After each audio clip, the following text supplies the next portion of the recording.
E o Santos anunciou que entrou em acordo com o jogador Robinho e suspendeu o contrato com o atacante após a revelação de detalhes da participação dele num estupro coletivo na Itália. O que foi revelado ontem numa reportagem foram os diálogos entre ele e alguns parças, como se diz no mundo do futebol, falando a respeito do que havia acontecido. A decisão foi depois confirmada pelo próprio jogador. Tomei a decisão junto com o presidente de ter a suspensão do meu contrato nesse momento conturbado da minha vida. O meu objetivo sempre foi ajudar o Santos Futebol Clube e se de alguma forma eu estou atrapalhando, é melhor que eu saia e foque nas minhas coisas pessoais. Os torcedores do Peixão, aquelas pessoas que gostam de mim, com certeza eu vou provar para vocês a minha inocência.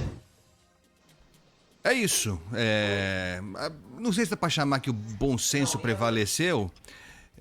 Acho que sim, no final das contas, o que parecia mais correto foi decidido, mas não foi assim, um exame de consciência, viu, Thaís? Não foi, não. Não venha com essa história, porque não foi. Foram os patrocinadores que começaram a debandar. 2 patrocinadores do Santos já tinham avisado que não manteriam o apoio financeiro ao time, e aí o apoio master lá também ameaçou. Aí, enfim, para evitar danos maiores, acabaram decidindo por essa suspensão do contrato, que parecia absurdo já desde o início, e como você falou, os detalhes revelados ontem acabaram demonstrando o tamanho desse escândalo. E o que mais chama a atenção é que, para muita gente, pareceu algo normal você separar. Uma coisa é o craque que vai jogar no meu time, vai jogar no Santos e tal, e outra coisa é o que ele responde para a justiça. Ainda há uma diferenciação que é meio difícil de entender. Então a gente te convidou para falar um pouco sobre isso a promotora de justiça aqui de São Paulo, doutora Gabriela Mansur, que é uma das criadoras do projeto Justiceiras, que trata um pouco desse assunto aí, prestando assistência jurídica, psicológica, enfim, para mulheres vítimas de violência. Doutora Gabriela, muito bom dia, obrigado por atender o nosso convite aqui. Bom dia, eu que agradeço o convite, é uma honra estar com vocês. Muito obrigado. Queria que a senhora falasse, então, sobre esse desfecho. Na sua opinião, foi bom senso? Caiu a ficha, finalmente, das partes envolvidas? Ou foi o peso aí do prejuízo financeiro que acabou definindo por essa rescisão de contrato, hein, doutora? Acho que um pouco de tudo. Talvez a pressão da sociedade, a indignação de muitas pessoas que não se conformaram com a contratação de uma pessoa que já foi condenada em primeira instância por um crime grave de estupro coletivo de vulnerável. Aqui no Brasil é considerado um crime hediondo, gravíssimo, com penas altas.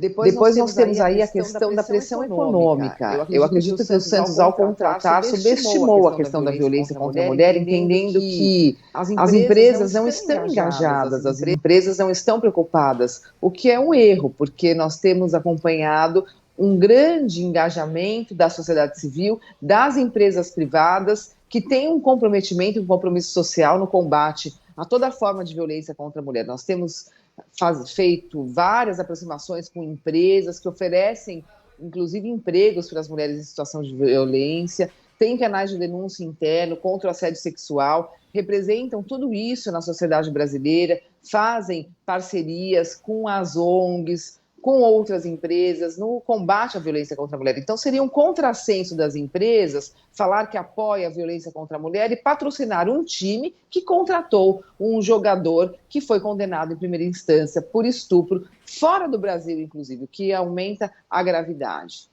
A gente está aqui falando ao vivo na Rádio Bandeirantes com a promotora Gabriela Mansur sobre esse caso envolvendo o jogador Robinho.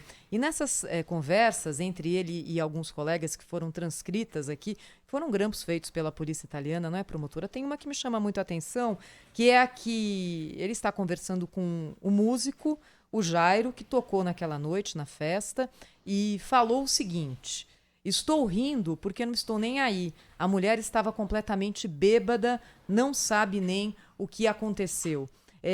Qual é a leitura que a senhora faz dessa declaração? Porque até o momento o que a gente tinha era que havia ocorrido, sim, sexo consensual.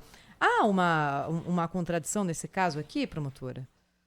Total. Inclusive, quando ele fala isso, ele demonstra que a mulher não tinha nenhuma possibilidade de reação, estava numa situação de vulnerabilidade por conta do uso excessivo de álcool, que a impedia de demonstrar qualquer resistência. Isso no Brasil é considerado estupro de vulnerável, é um crime grave, 217-A do Código Penal, e tem mais aí a causa de aumento de pena por ter sido um crime coletivo. Então, isso demonstra que, em que pese ela não tenha havido emprego de violência ou grave ameaça, há uma violência presumida do ponto de vista da reação da vítima pelo uso de álcool. Ela estava impedida de oferecer qualquer tipo de resistência.